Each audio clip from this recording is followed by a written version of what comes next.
그게 얼마짜리인지 모르고 빌린 건데 저는 깜짝 놀랐어요. 저도 어디 건지 모르는데 해가지고 빌렸는데 빌렸다고 얘기했는데 뭐 제가 샀다고 그러고 아니 샀으면 샀다고 그러죠. 빌린 사람은 친구 엄마들이라고 말합니다. 저는 어디 건지도 모르고 좀 빌렸어요. 친구 엄마들이 락스를 필요한데 다 살려면 돈이 많이 드는데 저희는 이제 특수활동비 같은 것도 전혀 없어요. 그랬더니 또 돈이 없어서 비싼 걸 사고 싶어도 살 수가 없다는 말도 합니다. 아니, 특수활동비가 없어요? 10원도 없어요, 저 지금. 그건 말도 안 돼. 진짜 10원도 없어요. 진심으로. 다 제가 제 돈으로 하는 거예요. 그래서 지금 제가 입는 옷들 같은 거 다 완전히 국산이에요. 국산. 저는 제가 뭐 지금 사는 옷이나 이런 걸 다 저는 다 이렇게 다 지금 제 카드로 제 돈 사는 거 다 지금 저는 다 해놓고 있거든요. 옷값이 비싸지도 않을 뿐더러 한국 소상공인한테 사는 거니까 저는 다 이렇게 하고 있어요. 근데 우리 남편 월급 제가 지금 돈벌이가 없으니까 남편 월급 사고 제 원래 돈 사는 거니까 비싼 걸 살 수가 없어요. 윤석열 대통령의 월급으로 국내 소상공인들한테 저렴한 제품들만 사고 있다는 겁니다. 하지만 윤 대통령 당선 이후에도 전화로 계속 주문하고 있다는 디올 매장 직원의 말과는 앞뒤가 맞지 않습니다. 또 값비싼 명품 옷을 입고 공식 석상에 나온 적도 여러 차례 있습니다. 그녀는 대통령실 이전과 관련한 이야기도 했습니다. 근데 청와대는 왜 그게 그렇게 또 처음에 안 들어가시게 된 건 왜 또 그렇게 되신 거예요? 처음에 청와대를 이렇게 옮긴다고 하는 거는 노무현 때부터 계속 말이 있었어요. 그랬구나. 문재인 대통령도 옮기고 싶었고 그거 아세요? 아, 그렇죠, 알죠. 네, 문재인 대통령도 광화문 옮기려고 시대에 했잖아요. 한다, 뭐. 네네네. 근데 못 옮겨졌잖아요. 저희가 옮긴 거예요. 청와대를 나오게 돼 자신은 오히려 손해를 봤다는 말도 합니다. 저는 사실상 너무나 많이 피해를 봤죠. 거기 들어가면 너무 좋거든요. 근데 저희 여기 한남동 완전 아주 비교도 안 돼요. 그냥 학구방이요, 거기 비하면. 시설도 아주 낙후돼 있고. 지금 여기 들어가실 관저요? 네네네. 일단 경호 문제가 돼가지고 딴 거는 뭐 인테리어는 대충 했는데. 이날 대화는 주로 김건희 여사가 말을 하고 최 목사는 맞장구를 쳐주는 방식으로 이뤄졌습니다. 지금까지 장희수 기자입니다. 네, 리포트를 보셨습니다. 김건희 여사가 따로 최재형 목사가 뭘 묻진 않았는데 그 목걸이 얘기를 먼저 꺼내는 장면이 보였고 그 목걸이가 그때 당시에도 몇 천만 원, 그러니까 6천만 원 정도 된다고 해서 논란이 됐었습니다. 네, 지난해 6월 윤석열 대통령 부부는 첫 해외 순방이었죠. 북대서양 조약기구, 이른바 나토 정상회의 참석을 위해 스페인을 방문했었습니다. 그런데 이때 김건희 여사가 착용했던 목걸이와 브로치가 2달 뒤인 8월에 논란이 되는데요. 목걸이 가격이 6천만 원, 브로치가 2,500만 원가량 한다는 사실이 알려지면서 지나치게 비싸다, 이런 논란과 비판이 제기됐습니다. 또 민주당 의원들은 이런 고가의 제품이 공직자 재산 신고에서 누락됐다, 이런 사실도 지적하면서 당시에 이슈가 됐었습니다. 네, 맞습니다. 이제 그때 실제로 그랬기도 하고 저희 잠깐 장면에도 나왔습니다만 국회의원 질의 과정 중에서도 공직자 재산 신고 누락에 대한 부분들이 이미 이제 세상에 드러난 상황이었습니다.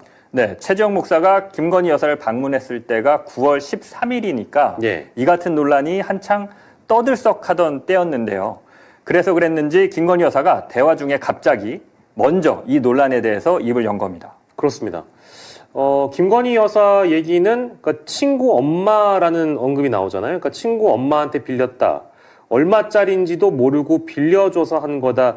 이런 내용인데 이거는 사실 좀처럼 믿기 힘든 내용이라고 보여지고 그리고 국제 외교 무대에서는 사실 영부인들의 어떤 장신구랄까요? 이 장신구들이 하나하나 또 의미를 갖기 때문에 매우 중요하죠. 그러니까 상대국이나 또 자국민한테 메시지를 보여주는 거기 때문에 굉장히 신경 써서 하는 건데 이게 얼마짜리인지 무슨 제품인지 모르고 친구 엄마가 빌려주니까 그냥 했다라는 설명?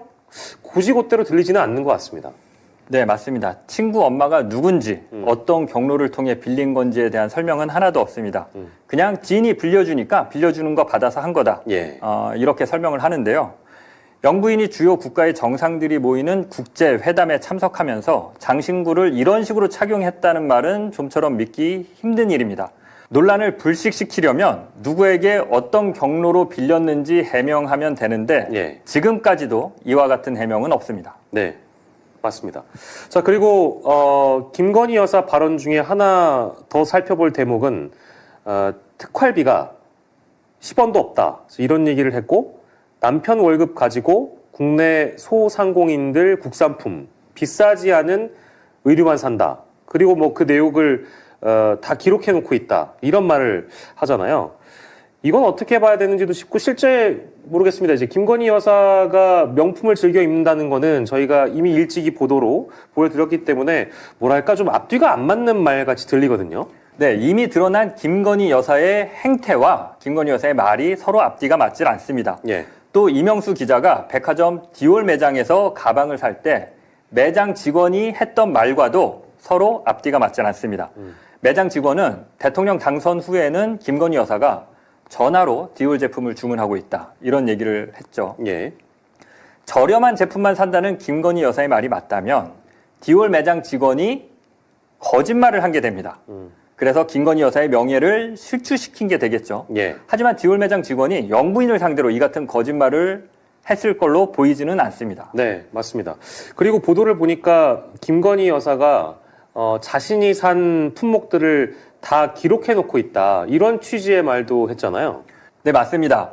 앞에 리포트에서 보신 것처럼 김건희 여사는 자신이 사는 품목에 대해서 다 기록을 하고 있다는 듯이 얘기를 하고 있죠. 예. 그런데 리포트에서는 생략이 됐지만 실제 대화를 들어보면 김건희 여사는 자신이 기록한 내역을 공개하는 것에 대해서는 예. 우회적으로 반대 입장을 나타내고 있습니다. 예, 예.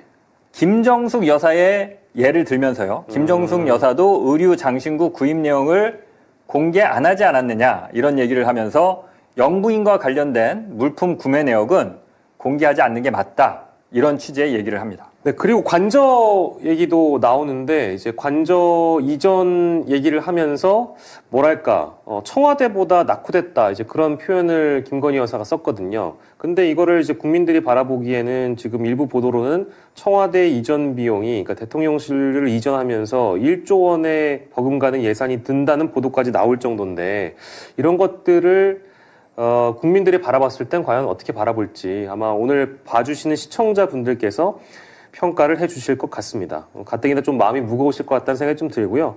오늘 저희가 뭐 전해드릴 내용은 28분간의 나눴던 대화 중에 어떤 부분들을 좀 주목해 봐야 되는지 요목조목 정리를 해봤습니다. 내일은 어떤 내용들을 저희가 보도를 해볼까요?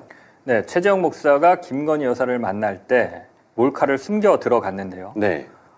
이건 대통령실 경호처의 경호 그리고 보안 검색에 큰 구멍이 뚫렸다는 얘기가 됩니다. 그렇죠. 내일은 코바나 콘텐츠에서 보안 검색이 어떤 절차를 거쳐서 진행됐는지 또 최 목사는 어떻게 손목시계 카메라를 숨겨서 들어갈 수 있었는지에 대해서 전해드리려고 합니다. 네. 이번 저희 특별보도에서 여러 가지 문제점들이 좀 노출이 됐습니다만 특히 대통령 내외에 대한 경우는 굉장히 중요한 문제죠. 이것도 역시 궁금했던 부분인데 내일 보도를 보신다면 아마도 많은 부분들이 또 드러날 것 같습니다. 저희가 준비한 소식은 여기까지입니다. 내일 밤에 저희는 다시 돌아오도록 하겠습니다. 시청자 여러분 고맙습니다. 특별보도